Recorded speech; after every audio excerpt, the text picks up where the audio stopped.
¿No se escucha bien o no? Vale, pues tenemos que hacer. Vale, pues nada, yo voy rápido, ¿vale? Desde el grupo de Amnistía Internacional en el Campo de Libertad, el Foro por la Memoria y la Casa de la Memoria La Sauceda y la Asociación Intercultural El Saladillo, que son las cuatro organizaciones que organizamos este acto, queremos dar las gracias primero al ponente, a don Eloy Martín, por venir hasta Algeciras a ofrecernos esta conferencia. Ahora la presentará Ignacio Ortiga, quien también quiero darle las gracias, aunque él es más de la zona, aunque viene de Málaga, y dar las gracias a todos vosotros, ¿no? Es importante que estemos aquí todos y se demuestra que tenemos que seguir insistiendo y tenemos que seguir haciendo actos por Gaza, tenemos que seguir haciendo actos por Palestina, por Cisjordania también, porque esto no ha terminado por mucho que parezca que nos quieren adormecer con un supuesto plan de paz. Es importante que nos movamos como sociedad civil para que las instituciones, los políticos, las organizaciones internacionales se muevan y vean que no vamos a dejar, que no vamos a perder el impulso. Colectivos de derechos humanos, colectivos memorialistas, colectivos antirracistas, estamos juntos en esto y vamos a seguir. Tenemos que recordar que el alto el fuego en Gaza es solo el primer paso para el fin de la ocupación ilegal, el apartheid y el genocidio. Y le llamamos por su nombre, el genocidio, que se está perpetrando por el gobierno de Israel.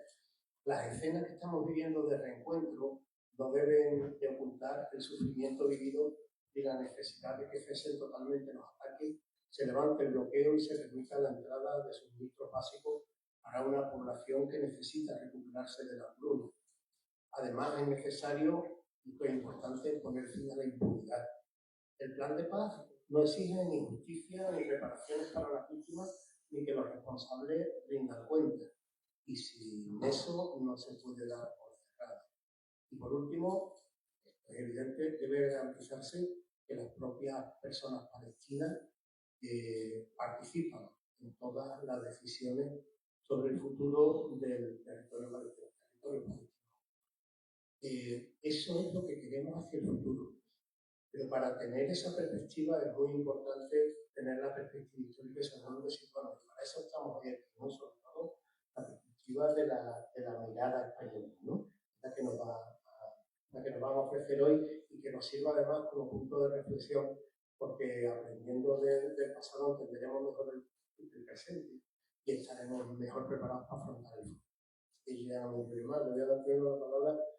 Muchas gracias, Ignacio Trillo, que vosotros lo conocéis, va a presentar al ponente hoy. Muchas gracias de nuevo y bueno, pues buenas tardes y agradecer vuestra cualificada presencia, que es un acto más de no olvidarnos de lo que está ocurriendo. Todo presentador, lógicamente, tiene su misión de no entrar en los aspectos de la conferencia, por eso estar aquí un eminente catedrático. Acercarnos aquí a nuestro entorno. Bueno, yo decir que soy jimenato, tuve que salir de Jimena porque en aquella época no había instituto. Yo venía aquí a examinarme por libre del instituto, nos lo jugábamos todos los días y lógicamente es una gran alegría volver a Algeciras, a pesar de que lo encuentro un poquito deteriorado en relación con aquella época. Y bueno, y aquí tenemos una eminencia, un perfecto conocedor de lo que han sido las relaciones entre los reinos de España y después España con el mundo árabe musulmán, y una persona muy estudioso de todas las cuestiones, no solamente de Palestina. Tiene por encima de 200 publicaciones, centrado fundamentalmente en todo lo que era el comercio del Mediterráneo, entre España y el Imperio Otomán, y después de Reino Aragón, Cataluña y demás, pero también relacionado con el norte de África con la guerra de la independencia con Marruecos, de Argelia, la independencia del 62 de Argelia. Y bueno, y recientemente pues se ha jubilado, se llamó en el mes de mayo. ¿Quién iba a decir? Que yo pensé, digo, bueno, como se prolongue la conferencia, a lo mejor ya una vez que acaba el genocidio y empieza otro en otro sitio, pues la gente se va a olvidar. Y estamos aquí en pleno tema candente de la situación de este plan Trump, falsamente llamado de la paz. Bueno, me imagino que será un placer encontrarse aquí físicamente, porque encima es uno de sus estudios relacionados con la conferencia de Algeciras, donde tuvo lugar el reparto colonial, donde estuvisteis por aquí a un periodista, por entonces desconocido, que era Winston Churchill, y que después de reunirse aquí se fueron a dar el gran agape en Almoraima. Y bueno, como se me ha dicho que sea breve, pues seré breve, después tomaremos la palabra, que está fundamentalmente en poder sacar todo el jugo a esta conferencia, más que de reflexiones. Y bueno, decir eso, que ahora que ha jubilado, ha donado todo lo que ha sido su obra y su biblioteca a la Universidad de Málaga, al objeto de crearse un centro de investigación hispanoislámico. Hay que tener en cuenta que la donación incluye unos 30.000 ejemplares de todo lo que ha sido todo el proceso de esas relaciones desde 1492 hasta 1975, que coincide con la muerte del dictador. Yo tuve la oportunidad, parece que ya somos hermanos, pero no nos hemos conocido toda la vida.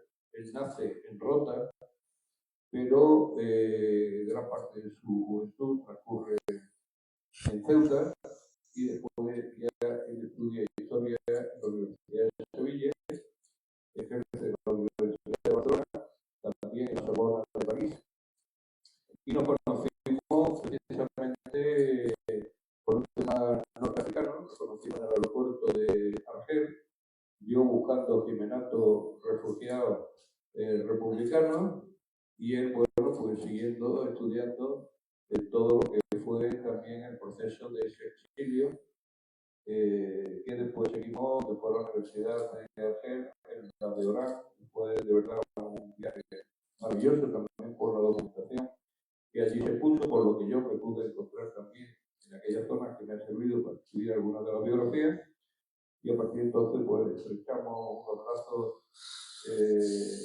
muy íntimos, al objeto de que se me puso a la disposición apenas que se jubiló, y yo me tengo que dedicar a explotar todos esos conocimientos y a transmitirlos antes de que nos vayamos a la otra dimensión. Y sin más, pues tiene la palabra. Muchas gracias.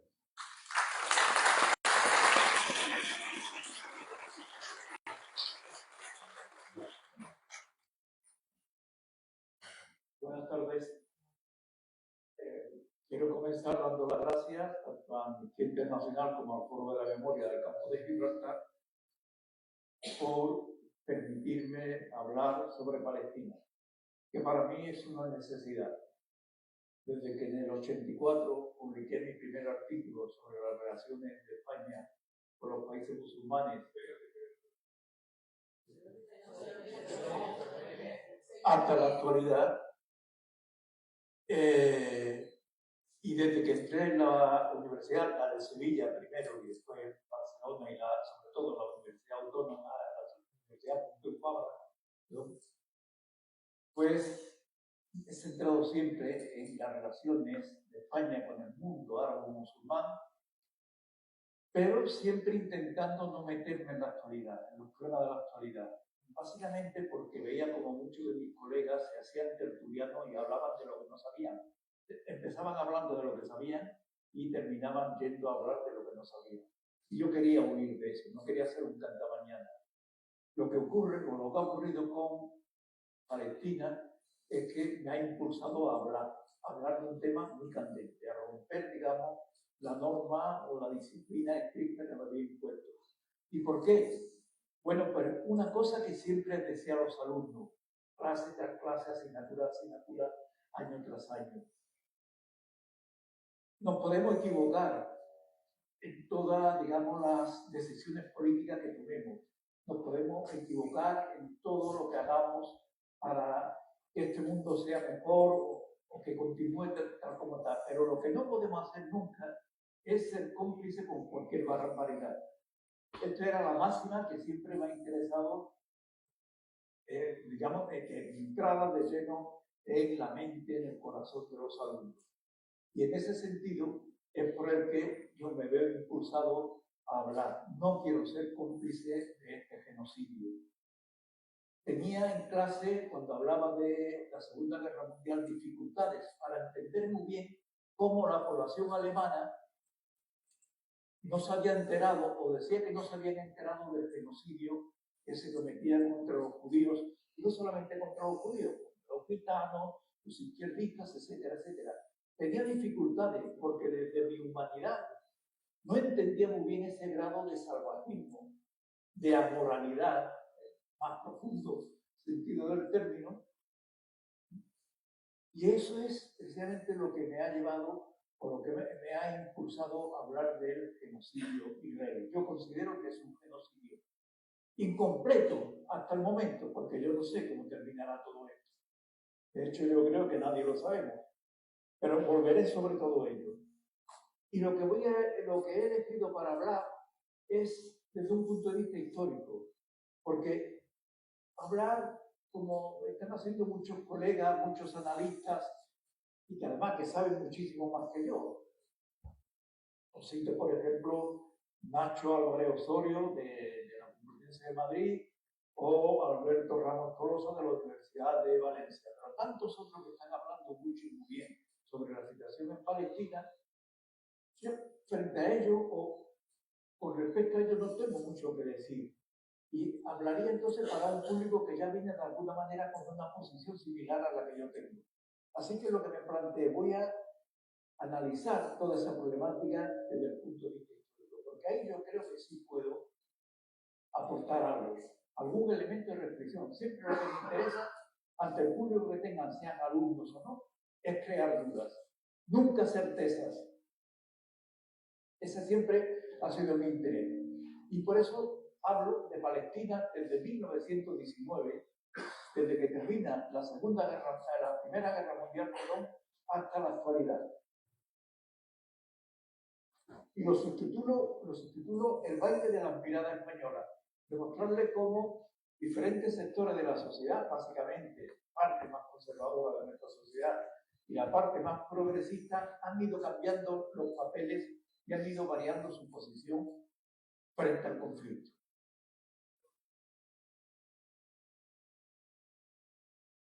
Muy brevemente, yo creo que para muchos no debería yo intentar decir nada, pero hay que entender o hay que hablar un poquillo, aunque sea mínimamente, del origen.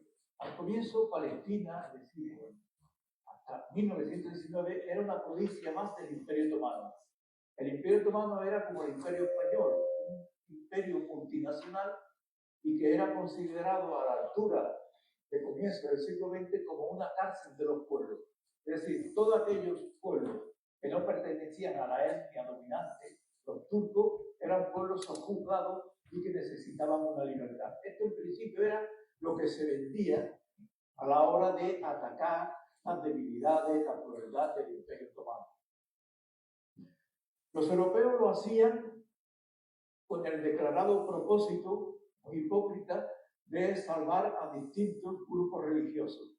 Los franceses a los católicos, los ingleses básicamente a los protestantes y a otros grupos de cristianos que eran muy variopintos, una enorme corriente de división religiosa cristiana en la Palestina histórica en esos momentos. Hoy apenas queda nada de esa diversidad, prácticamente han sido machacados, masacrados por una u otra razón.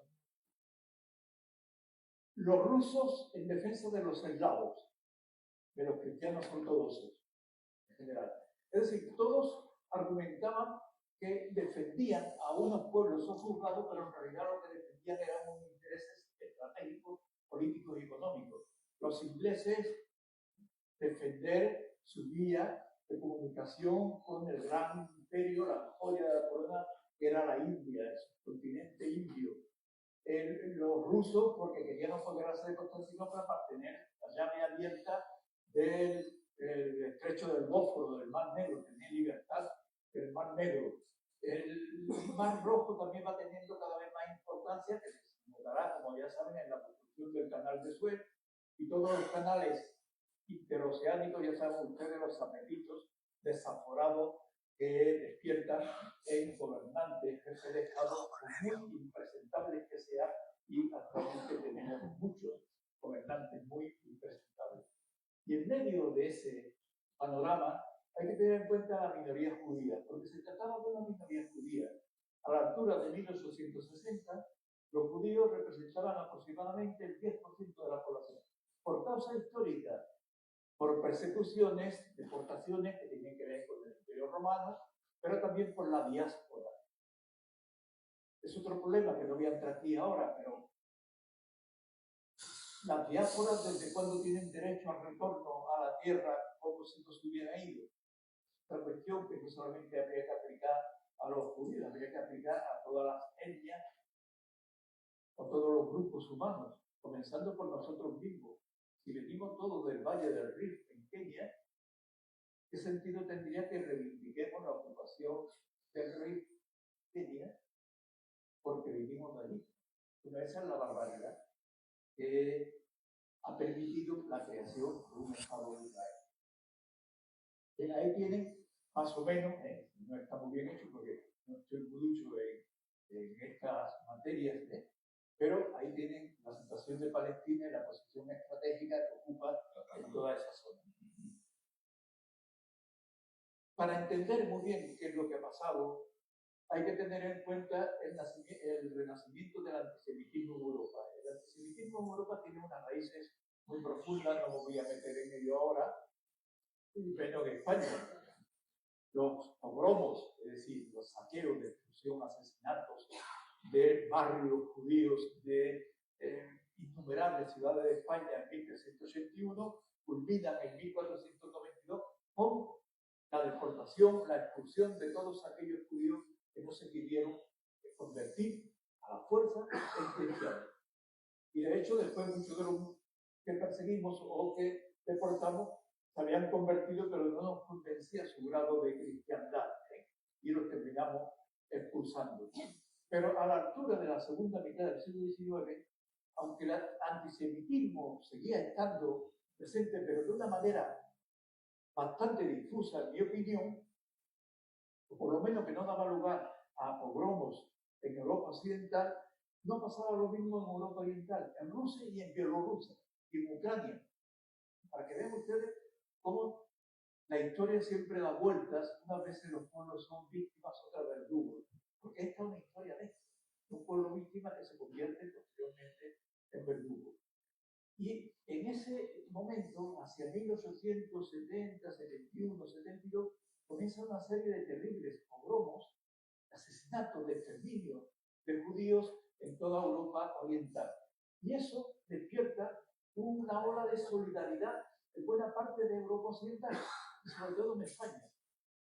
Y leen ustedes, digamos, la organización de izquierda que tiene un portavoz, un órgano de expresión más antiguo y que permanece aún todavía, el socialista, el PSOE, verán ustedes en esos años cómo hay un llamamiento en favor de los judíos perseguidos en Europa Oriental, pidiendo al gobierno que proteja a esos judíos, que los rescate, que les dé la nacionalidad, presuponiendo que la mayoría de ellos, o una parte de ellos, eran sefardíes, por lo tanto, antiguamente expulsados de Francia. No quiero quitar hierro al antisemitismo en Europa. El caso más espectacular, y seguramente lo conocen, es el caso de Dreyfus. Muy conocido, Emile Zola, lo acuso, etc. No voy a entrar en eso para no hacerme muy largo. ¿Qué consecuencia tiene ese recrudecimiento terrible del antisemitismo? Pues va a tener como consecuencia el surgimiento del sionismo. El máximo exponente es Theodor Herzl, y que se basa básicamente en la creencia de que los judíos no podían ser asimilados porque en realidad no se les quería y no se les admitía como unos iguales de los distintos estados-nación que se estaban creando en Europa en esos momentos. Quiere decir que no eran todos los judíos que pensaban así. Los judíos de izquierda, los socialdemócratas, que eran muy importantes, que crearán poderosas organizaciones como el BUM, que ahora hace poco ha salido en, no sé si en Catarata, ha salido un libro muy interesante sobre la historia del BUM, creo que es la primera que tenemos en castellano, pero presuponía eso, que no se podían asimilar. El BUM, en cambio, lo que sostenía era que había que favorecer la revolución en todo y cada uno de los estados-nación en Europa para convertir realmente a todos los ciudadanos iguales, independientemente de su etnia, de su credo religioso, de su cultura, etcétera, etcétera.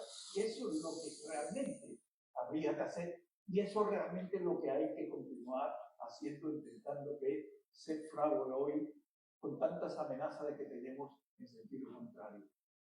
Pero lo más terrible de esta historia es que este sionismo partirá de una idea muy elemental, pero también terrorífica. Partía de la idea de que un pueblo sin tierra, los judíos, tenían destinada para ellos una tierra sin pueblo.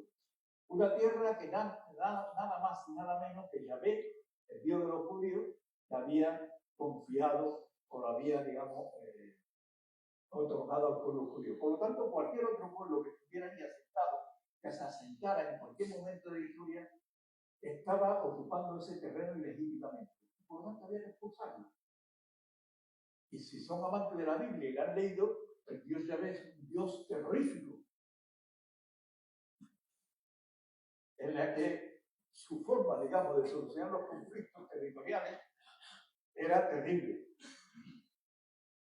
Y todo eso va a coincidir con la idea bastante peregrina que nos puede parecer hoy, pero que en 1900 pues, había parte de la población occidental que creía o temía que 1900 fuera el fin del mundo, día del juicio final. Y van a haber pueblos enteros, sobre todo suecos, alemanes, daneses, pueblos enteros que se van a Palestina. ¿Para qué? Para estar en primera fila al día del juicio final. Y se fueron al pueblo entero. Es como aquellos pueblos almerienses que se fueron a Cataluña y se llevaron hasta la Virgen. Pues exactamente igual. Es decir, que hay toda una idea de que había que estar en Palestina, lo que suponía una idea muy ridícula de la creación de la inmensidad o todopoderosidad de Dios. Si Dios resulta que para un escenario tan importante como el juicio final solamente puede aparecer en un escenario, realmente era un Dios que no estaba en todos los lados, ni era omnipresente, omnipotente, etc. Pero bueno, lo dejamos ahí. Que todo eso coincide con esa locura que no solamente afectará a los sionistas, sino a parte de la población europea occidental. En eso llega la Primera Guerra Mundial. El Imperio Otomano es la cárcel del pueblo en esa guerra. En esa guerra tenemos que miles de árabes luchan con los ingleses contra los turcos. Ahí tenemos la figura de Lorencillo de Arabia, Lorenz de Arabia, aunque yo prefiero llamarlo Lorencillo. Los judíos también luchan con los ingleses contra los turcos. Y ahí tenemos que ya los ingleses se ven en la tesitura de tener que prometer la misma cosa a dos pueblos que se disputan el territorio. Pero no lo van a hacer de una manera, digamos, directa con ellos dos, sino que van a buscar la ayuda de Francia. Porque el acuerdo Sykes-Picot, es decir, los dos diplomáticos o miembros del gobierno inglés y francés de 1916, se acuerdan repartir Oriente Próximo. Es decir, el territorio de los árabes sojuzgado, sometido a dominio colonial por el Imperio Otomano.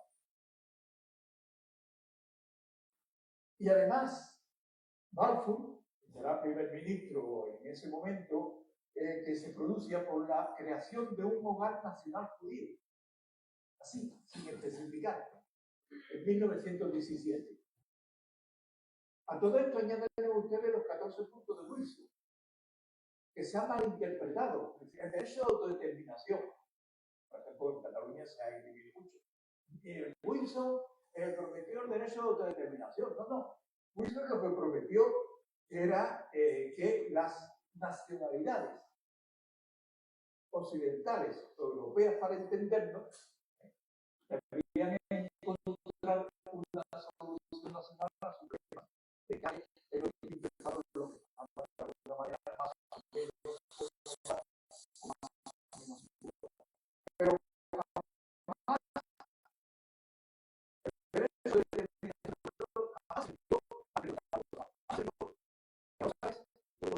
pero tampoco a los drusos, a los kurdos, a los armenios, etcétera. La libertad, el derecho de autodeterminación, aunque, repito, como tal no se expresó, tenía también aquella cláusula de reservado el derecho de admisión a los occidentales, a los hombres blancos, cristianos, que fueran del pelaje que fueran. Cuando termina la Primera Guerra Mundial, una guerra mundial que termina con la ilusa creencia de los combatientes de ambos lados, de ambos bandos, de que era la última guerra, o por lo menos la última gran guerra, va a terminar con el grito unánime, cantado a lo largo y ancho de las dos trincheras, de guerra a la guerra. Fíjense que muy ilusos somos los humanos. Pues ese grito de guerra a la guerra también suponía el fin de las colonias, porque esa guerra se había hecho en nombre de la libertad. Los países aliados, Francia, Inglaterra, como principales adalides del bando de la democracia frente al militarismo alemán, defendían la libertad, pero eran los máximos poseedores de territorios colonizados a lo largo de África y Asia, básicamente. También en América, pero ahí menos territorio. Así que, ¿qué va a pasar con el territorio del Próximo Oriente? Con esa promesa que los ingleses hicieron un día a los árabes de crear un Estado árabe, que era lo que debía haber pasado, crear un Estado árabe, una gran Siria, el país del Sham. Hubiera sido lógico, hubiera funcionado, seguramente. No estoy defendiendo aquí el Estado per se. No. Los Estados son los Estados. Es como la democracia. Todo es imperfecto porque somos obra humana y todo es mejorable. Pero bueno, hay que partir de alguna base. ¿Sí? Esas son las partes que se dividen entre franceses e ingleses. Y van a dar lugar a los países que conocemos, como Jordania, Irak, que caen en la órbita inglesa, y Siria y el Líbano en la órbita francesa. Pero además, lo que será la Palestina histórica, más o menos, porque de hecho la Palestina histórica nunca incluyó la salida al Mar Rojo, esa se concedió a los ingleses. Pero claro, no podían concebirse o entregarse a franceses e ingleses como colonias, porque la guerra se había hecho en nombre de la libertad. Y millones y millones de europeos, franceses, ingleses, habían muerto estúpidamente y atrozmente en esa guerra en nombre de la libertad para acabar también con las colonias. Las colonias no solamente no acabaron, sino que incrementó el número de colonias, se incrementó el número de superficie colonizada y el número de habitantes de la tierra colonizados, especialmente por Francia e Inglaterra. ¿Por qué? Bueno, porque cuando acaba la Primera Guerra Mundial, Rusia va a lo suyo, la revolución bolchevique.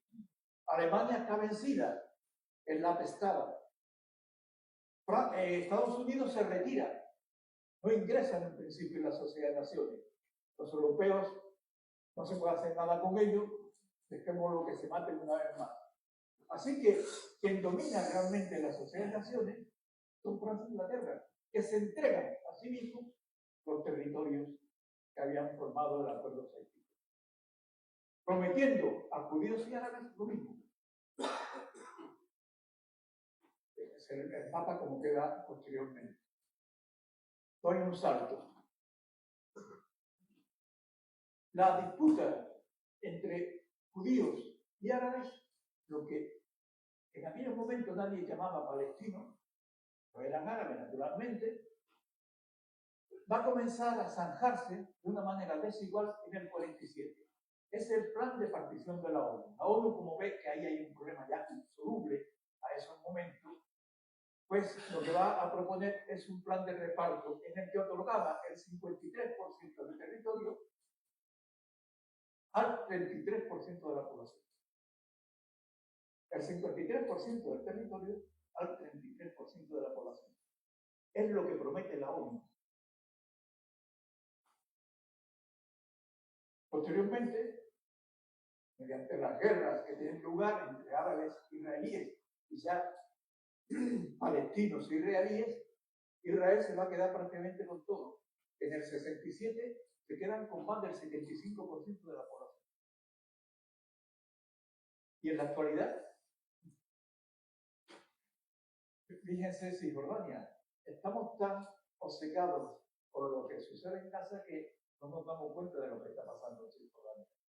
O dicho de otra manera, no tenemos capacidad para asumir tanto horror, para que ese horror no nos termine desilusionando, no nos termine de alguna manera desmoralizando. A mí a veces me dan ganas de coger el ordenador o los legajos que estoy fijando y estrellarlo contra la pared. Porque, ¿para qué demonios sirve lo que yo estoy haciendo, a lo que he dedicado mi vida, de tender el puente entre el mundo árabe-musulmán y el nuestro?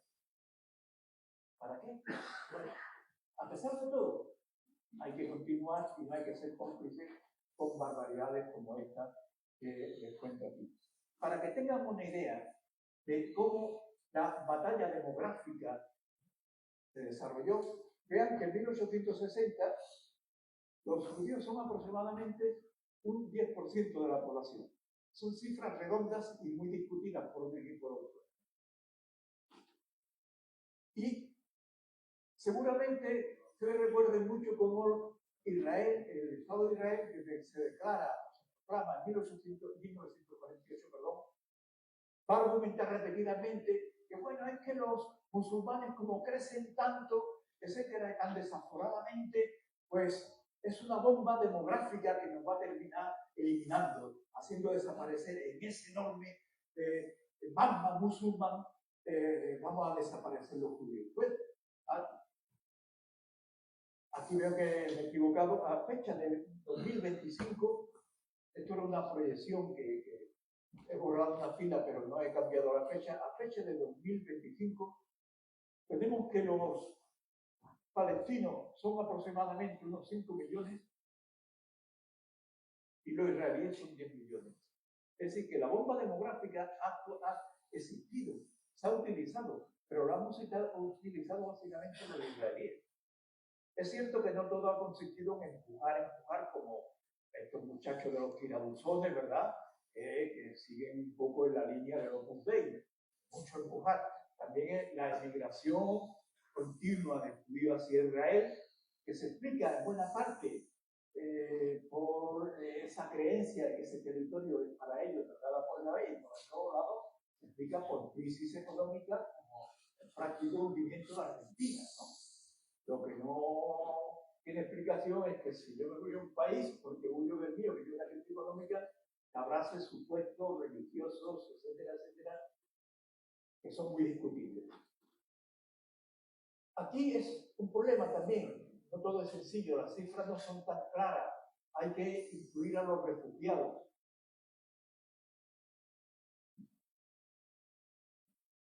Hay que incluir a los árabes israelíes. No me voy a meter mucho en ellos, salvo cada una pregunta posteriormente, pero los árabes israelíes en Israel son ciudadanos de segunda categoría. Igual que históricamente los judíos han nacido en el mundo árabe-musulmán, ciudadanos de segunda categoría, ellos han creado ahora unos ciudadanos de segunda categoría que son nosotros, los musulmanes. Los musulmanes, los drusos, etcétera, etcétera.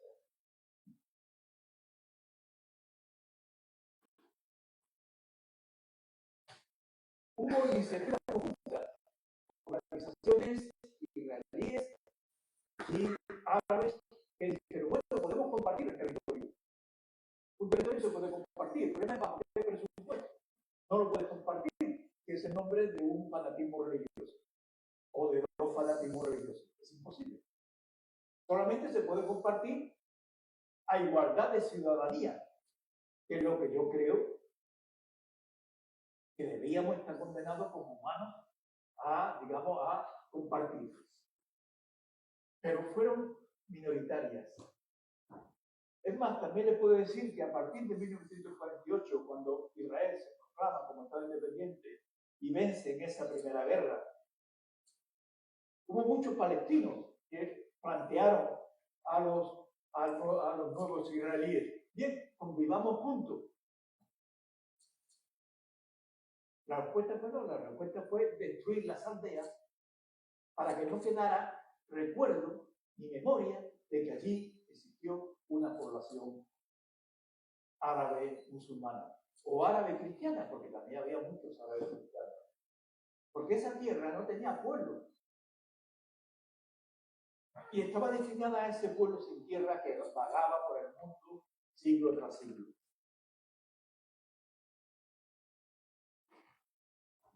En toda esta historia, el laborismo, o si quieren ustedes, la socialdemocracia a nivel europeo jugará un papel fundamental.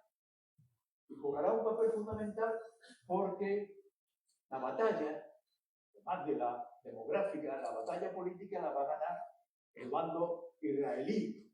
Y buena parte de esa batalla, la punta de lanza, serán los laboristas.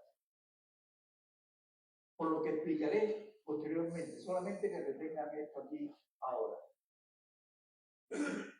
El sionismo va a ganar la batalla del relato, va a ganar todas las batallas. Los palestinos se van a equivocar mucho. Edward Said ha dejado escrita en numerosas ocasiones, y yo lo comparto totalmente, que los palestinos siempre han tenido muy malos abogados. Muy malos. Los palestinos siguen teniendo malos abogados. Yo cada vez que veo un cartel de una convocatoria en papel o digital que habla de Palestina libre de mar a mar, me echo temblar. Porque yo estoy a favor de la causa palestina, de que los palestinos tengan un Estado, o de que más tarde se funda un Estado para palestinos y judíos. Pero yo no estoy por la desaparición del Estado de Israel, porque la desaparición del Estado de Israel hoy sería un sufrimiento aún mayor del que viven los palestinos. Y no podemos suplir una barbaridad con otra. Debemos ser más creativos, debemos realmente enfocar dónde puede estar la solución del problema. Así que eso me parece interesante que lo tengamos en cuenta. Para que puedan, algunos ya lo leerán, pero estos son autores, son historiadores, los nuevos historiadores. Es una corriente de historiadores, básicamente, no todos. Y hay un sindicalista, Wachamsi es un sindicalista, que tienen una visión muy crítica de lo que hizo Israel. Básicamente la que yo les estoy exponiendo coincide en buena parte. Y en amarillo le pongo los que se han editado en castellano, o sea, que lo pueden leer y se quedarán aterrados que sean judíos los que hablan de esto, o sea, no solamente son los palestinos los que están condenando. Y el último libro que me parece espectacular es El delirio de Israel, de Meir Margalit, un hombre, un profesor de universidad en Israel que vive, a tenor de lo que contaba, yo lo comparaba con los profesores de la Universidad del País Vasco que no eran de ETA ni del entorno de ETA y que vivían amenazados y que no se atrevían a decir nada en clase, entre otras cosas porque no lo dejaban los alumnos favorables a ETA, y hombres como este en sus universidades, en sus aulas, tampoco se atreven a ir contra la marea fanática de israelíes que quieren aplastar toda resistencia palestina, exportarlos, aniquilarlos, cualquier barbaridad como esta.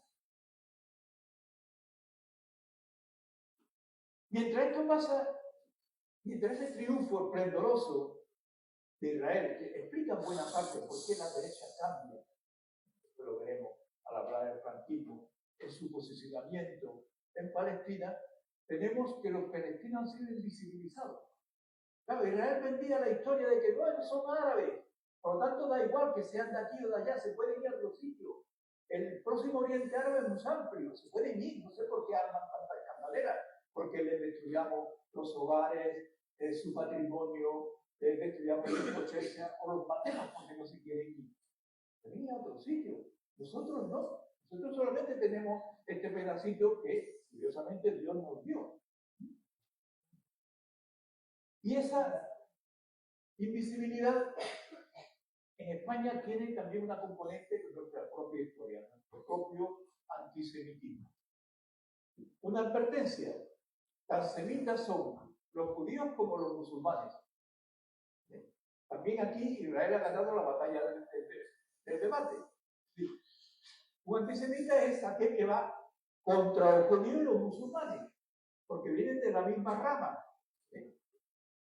¿Para qué vean ustedes qué es lo que estamos jugando, qué es lo que estamos pensando? Bien, en España, como ya les dije, ha habido terribles injusticias contra las minorías. Como cualquier país, como cualquier Estado-nación, todos tenemos que ser perfectamente iguales. Ahí hay algunos muchachos que no se pueden nunca abrochar la chaqueta, que llevan esta idea. Todos homogenizados, todo exactamente lo mismo, y si es posible, de pensamiento corto. Bien, pretendíamos haber eliminado esos problemas con la expulsión de los judíos y los musulmanes, los que quedaban, los pocos que quedaban, los moriscos, entre 1609 y 1614. De todas maneras, esto no es así. Pero no hay tiempo ni ese momento para ello. Pero hubo muchos musulmanes, muchos judíos que se quedaron en España, o que fueron admitidos a pesar de todo, después de todas estas barbaridades. ¿Qué pasa con los judíos musulmanes en el siglo XIX? En el siglo XIX, cuando se va creando el Estado-nación moderno, si es que el Estado, es que España es un Estado moderno, que yo a veces, pues la verdad, me he hecho a temblar y creo que no, pero bueno, vamos a suponer que es un Estado moderno. Hay una recuperación incompleta de árabes y judíos. Que si los mozárabes, que si los mudéjar, que si los sefardí. Bien, está bien. Es incompleta y el sector es muy minoritario y más bien culto. Por lo tanto, minoritario. Pero bueno, está bien. Un paso siempre es un paso. Un paso no es ninguno.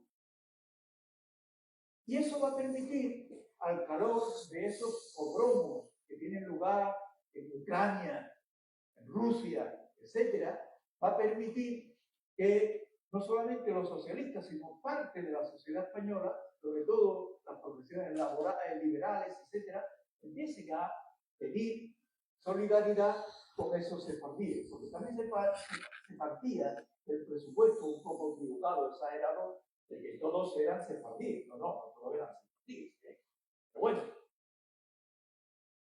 eso va a coincidir con nuestras aventuras coloniales en Marruecos. Un pueblo escasamente civilizado se lanza a civilizar a otro pueblo que también estaba escasamente civilizado, con el resultado final de que esos dos pueblos siguen siendo escasamente civilizados, al menos en mi opinión. Bueno,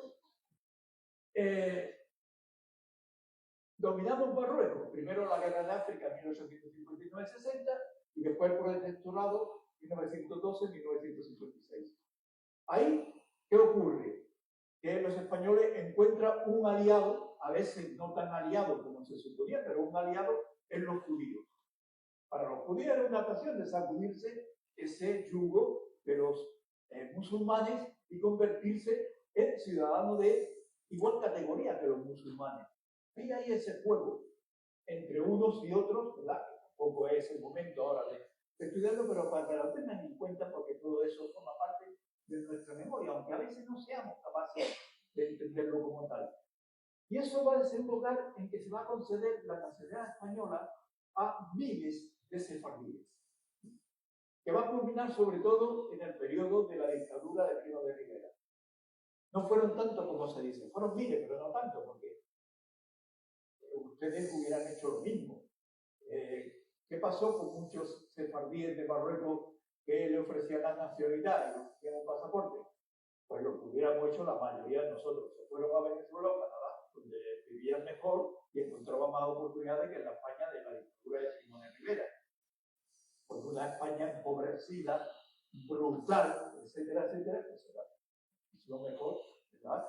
No hacer uso de esa, entre comillas, ansiada nacionalidad española. Hay otro también tema que contribuye, no ha sido aún estudiado en ninguna tesis doctoral, y es que las peregrinaciones de cristianos, y sobre todo cristianos españoles católicos, a Tierra Santa derivan ya desde el siglo XVI o el siglo XV. Buena parte de las piezas arqueológicas de la Casa de Pilato de Sevilla tienen que ver con la primera peregrinación del titular de la casa en esos momentos a Tierra Santa. Y sobre todo, desde finales del siglo XIX hasta la actualidad, las excursiones o los viajes milagreros o milagrosos a Tierra Santa se han multiplicado, además son colectivos. Pero los viajes colectivos ya se organizan desde comienzos del siglo XX, sobre todo en Cataluña y en Euskadi. También era la población que tenía más posibilidades de viajar, ¿verdad? Son libros que uno se lo lee y la inmensa mayoría no aportan nada. Aquí hay una piedra, oh, la pisó Jesús. Oh, 4 horas para explicar, 4 páginas para pisar aquella piedra. O en aquella columna, o aquel olivo, la Virgen María no sé qué hizo. Y de pronto, en toda esta retórica, y de pronto un piojoso árabe nos quiso engañar vendiéndonos no sé qué. O que nos montáramos, que le pagáramos por montarnos en un camello piojoso. Es decir, los árabes no están ahí. En cambio, algunos de ellos contarán, había unos judíos que sabían castellano. También nos estafaron, pero sabían castellano. Parece que reconforta, ¿no? La batalla de la lengua. ¿Y qué pasaba con las organizaciones obreras? Con socialistas, comunistas y más tardíamente cuando surge con el Partido Comunista, que surge, primero al menos surge en 1920, como ya saben. Bueno, pues también hay otra batalla por la imagen. ¿Qué sucede? Sucede que cuando los líderes del Partido Socialista o los líderes anarquistas y posteriormente comunistas van a congresos de elecciones internacionales, no encuentran ningún trabajador, ningún proletario árabe. Cuando encuentran palestinos son judíos. Porque es que los judíos han emigrado a Palestina, pero primero ya se han formado en Europa. Y los que son de izquierda han adquirido ya una ideología de izquierda que se expresa pues, en la creación del boom o en la creación de las organizaciones socialdemócratas que en los años 60 dan lugar a la creación del Partido Laborista Israelí. La izquierda, la floja izquierda israelí, para entender. Así que cuando se encuentran, incluido Pablo Iglesias ya en el siglo XX, cuando se encuentran delegados de Palestina, son en realidad judíos. No hay ningún árabe, porque los árabes son básicamente pues, agricultores y todavía no tienen esa conciencia de clase que no es que dé, pero que facilita la integración en el sistema fabril, en el sistema industrial, que impone, ¿sí? Para muchos, no para todos, no para siempre, impone una visión de que colectivamente se pueden conseguir mejoras que no individualmente. Mientras que en el campesinado suele suceder también lo contrario, por desgracia, pero tampoco es una norma general. Les pongo un ejemplo para que vean. El primer congreso de los pueblos de Oriente que organizan los bolcheviques, estamos ya muy avanzados del siglo XX, en 1920 en Bakú, hay un total de 1.891 delegados, de los cuales 266 no conocemos de dónde era el origen. Pero fíjense, hay 41 israelitas, así son descritos en las actas del Congreso que se publicó en su momento. Esta es una edición facsímil de Francia a los años 70. Y solamente 3 árabes. La batalla de relato la pierden también en este terreno árabe. Así que, analizando el socialista, corrido durante todos esos años, número por número, hoja por hoja, ¿qué pasa? No tienen ni idea de qué está pasando en Palestina. No saben nada del acuerdo Sykes-Picot. o no dicen nada. Tampoco dicen nada cuando la Sociedad de Naciones decide crear mandatos para entregárselos a Francia e Inglaterra, para que civilicen y democraticen esos pueblos árabes. No dice nada. Y cuando hay noticias son muy breves. Noticias de agencia. 4 o 5 líneas de una columna. Nada. Hay sí críticas en general al imperialismo inglés. Eso es como se dice en Cataluña, que criticar a Madrid siempre sale de gracia, ¿no? No conlleva nada negativo que te critique a Madrid y Cataluña. Aquí igual criticar en España a Inglaterra no solamente no conllevaba nada punitivo, sino que además podía coincidir con el resto de la sociedad española, es decir, con la derecha, la pérfida Albión, etcétera, etcétera. Es decir, tenía amplio eco esa crítica general, pero que no iba a los hechos. A ver qué es lo que estaba pasando ahí, y quién dominaba, y qué tipo de dominio colonial se estaba estableciendo contra toda lógica. La lógica de la lucha por la libertad había sido la guerra o la victoria en la Primera Guerra Mundial de las democracias occidentales. Incluso el socialista va a incluir una reseña muy elogiosa de un libro de Van der Velde que sobre todo pronuncia totalmente favorable a los palestinos judíos, a la Palestina judía. Palestina es libre y los judíos tienen por fin una patria. Y los palestinos, oigan, ancha Castilla o ancho es Próximo Oriente. Es lo que podría haber dicho el bueno de Van der Velde, que fue el dirigente de la Segunda Internacional durante unos cuantos años. Cuando se habla de los palestinos o de los árabes, en realidad también son unas noticias muy breves de agencia y te dan noticias como huelga de estudiantes árabes, pero en algunos casos son de la Universidad Norteamericana de Beirut, o que hay malhechores árabes que atacan a los barrios judíos de Palestina, y dicen por qué los atacan, o que ocasionan matanzas. Es decir, los árabes son fascinerosos, malhechores, criminales, mientras que los judíos están construyendo un país libre. La diferencia es brutal. Llegamos a la guerra civil y tenemos el franquismo. ¿Qué sucede en el franquismo? A cosa a destacar, 80.000 marroquíes, según algunos, según otros menos, pero bueno, unos 80.000 marroquíes luchan en las filas franquistas, regulares, Mejami, etcétera, etcétera, etcétera. Ayudan a ganar la guerra. Aplastan o ayudan a aplastar la república. Muchos republicanos encerrados en los campos de concentración de Argelés, etcétera, son custodiados por musulmanes, senegaleses básicamente, pero musulmanes, con aquel grito infame de alé, alé, reculé. Eso es lo que recuerdan hasta que mueren. Muchos otros son custodiados en campos de concentración en el Marruecos francés, en Argelia y en Túnez, por espajis argelinos, mejanis marroquíes o tiradores tunecinos. Por lo tanto, la izquierda sigue teniendo muchas prevenciones contra los musulmanes, sean palestinos, sean norteafricanos. Y por el contrario, hay miles, no decenas de miles, pero hay miles de judíos que luchan en el bando de la República. Eso está muy estudiado, hay magníficos libros al respecto. Cierto que hubo algunos musulmanes que lucharon en el bando de la República, unos centenares, y ya musulmanes que de alguna manera estaban desarraigados, en realidad se habían asentado en Europa, eran pioneros de la inmigración, habían roto con la sociedad de orígenes y habían asimilado ya las batallas ideológicas y los procedimientos ideológicos de la izquierda en ese momento. Pero eran pocos.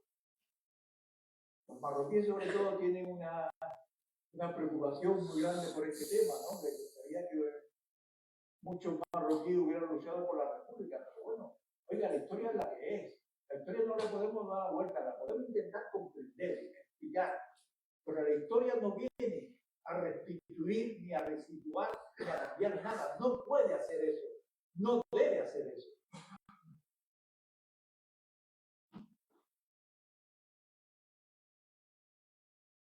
En el bando franquista surge muy pronto la idea del contubernio judeo-masónico, judeo-comunista, etc. Eso no debe extrañar que Israel fuera el país que más, el recién creado Israel, que más ferozmente se opuso a permitir la incorporación a la comunidad internacional, a la ONU, al régimen franquista. Es decir, no debe extrañar que el mutuo reconocimiento entre España e Israel fuera en 1986, con González. Menos mal que estaba joven, hoy en día no sé qué habría hecho. Tiene la cabeza prendida, ¿no?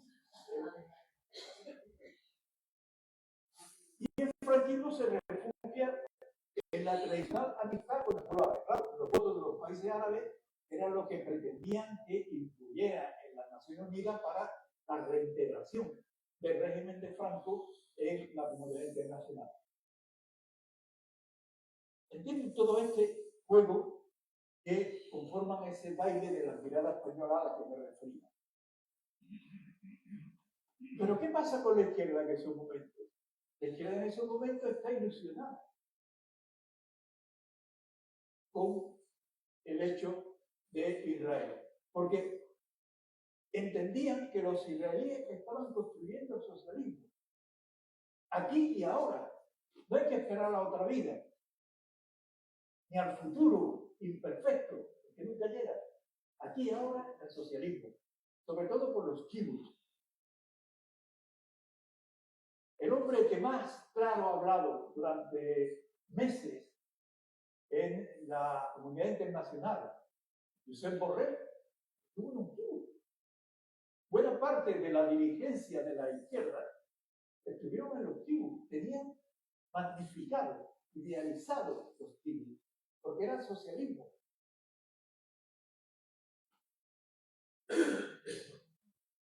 Y eso va a paralizar a la izquierda en ese momento. Fíjense hasta qué punto, y no solamente en la izquierda española, o el PSOE de la izquierda española, había hablado de los comunistas, también creían que Israel estaba construyendo el socialismo y por lo tanto apoyan la creación del Estado de Israel y siguen apoyando a Israel durante bastante tiempo.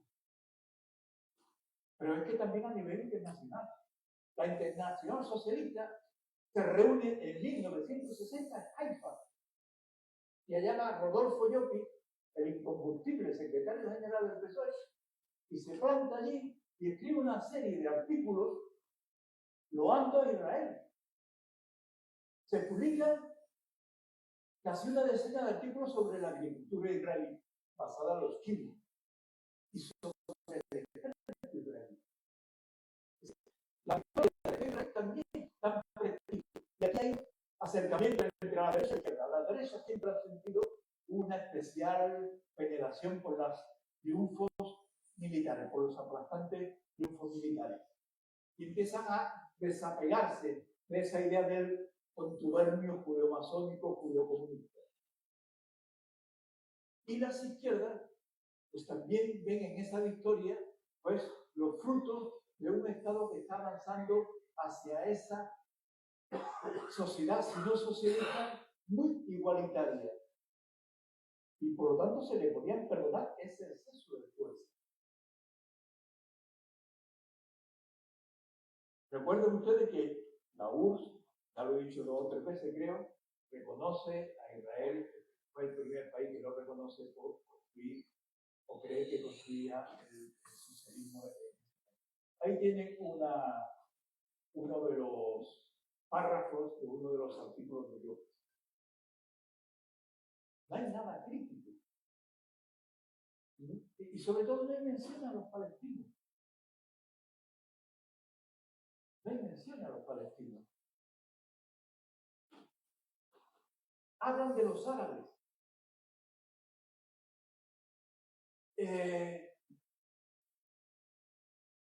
Y se pone de relieve en que hay menciones a que Nasser invita a autoridades franquistas a su país, en el marco de aquella tradicional amistad hispano-árabe, que no era ni tan tradicional, ni tan amistad, pero bueno, eran intereses comunes, coincidentes hasta cierto punto, entre ambas partes. A ver quién engañaba más a la otra. Y mientras Israel pues va a invitar a dar conciertos, a casar, etc. Es decir, vean ustedes ahí la diferencia que hay, pero sin reconocer a los palestinos. Actualmente las izquierdas son pro-palestinas, claramente pro-palestinas, y las derechas pro-israelíes. Yo añadiría aquí, entre paréntesis, casi sin pizca de humanidad. La erosión del espejo del milagro, del espejismo israelí tiene lugar en los años 60. Surge la OLP, surge el Frente por la Liberación Popular de Palestina. Israel comienza a demostrarse como un país agresor, agrede a Egipto en el 56. Tiene una victoria militar, pero una derrota política, eso lo retomaré después. Y se hace evidente que Israel no quiere la paz. Israel, contra lo que pensaban algunos ilusos, de que podría ser un elemento de democratización en Oriente Próximo, lo que en realidad se ha demostrado hasta la actualidad, es que es un elemento perturbador de la paz, de la seguridad, de la tranquilidad en Oriente Próximo. Israel no contribuye en nada a destensar las relaciones. Y por no hablar de la primera y segunda intifada, que nos horrorizó a todos. Nos horrorizó sobre todo aquellas imágenes de soldados israelíes rompiéndole los brazos con piedra a los niños palestinos. ¿Quién ha vuelto a ver esas imágenes en estos meses? Nadie. ¿Dónde están esas imágenes? ¿Qué es lo que está pasando? Bien, algunos motivos o elementos para reflexionar. Todos somos partidarios de David frente a Goliat. Si un David como ese, más partidarios somos. Pero David, cuando golpea con la onda a Goliat y este se desvanece, que ha desvanecido, no solo le corta la cabeza. Se llama un crimen de guerra, a ojos de hoy. No quiero hacer un preventivo, pero es decir, hay que ser pro David, sí, hasta cierto punto. Una vez que se venza, hay que ser generoso, especialmente los cristianos. Y al cabo los ateos podemos decir, nosotros no estamos comprendidos por esto. Todos somos partidarios de defensa del derecho. Yo soy partidario de defensa de la derecha. Y eso me crea inquietudes ahora. Hay que armar a nuestro país y hay que armarlo, pero con armamento creado en nuestro país. Pero eso es un debate que a la izquierda le cuesta mucho perder. Hay muchos pacifistas, pero en este país ni en Occidente no existen pacifistas como Gandhi. Ese es un problema. Algún día a lo mejor nos enfrentamos a él y a lo mejor lo resolvemos, pero bueno. La defensa debe tener unos límites.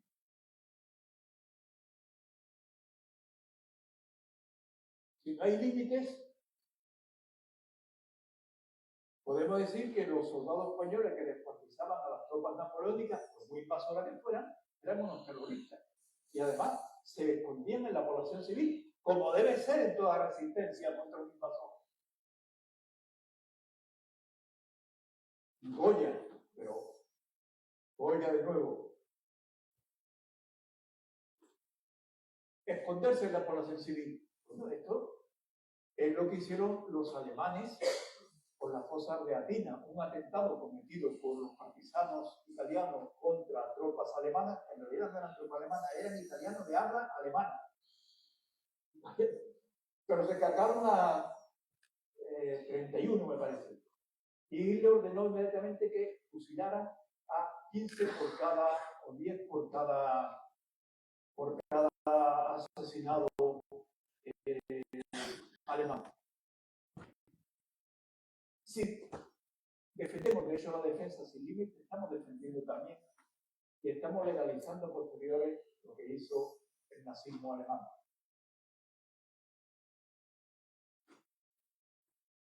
Hiroshima y Nagasaki. Claro, ¿qué puede aprender Israel de Estados Unidos? Un gran maestro que le enseñó cómo resolver los problemas en guerra.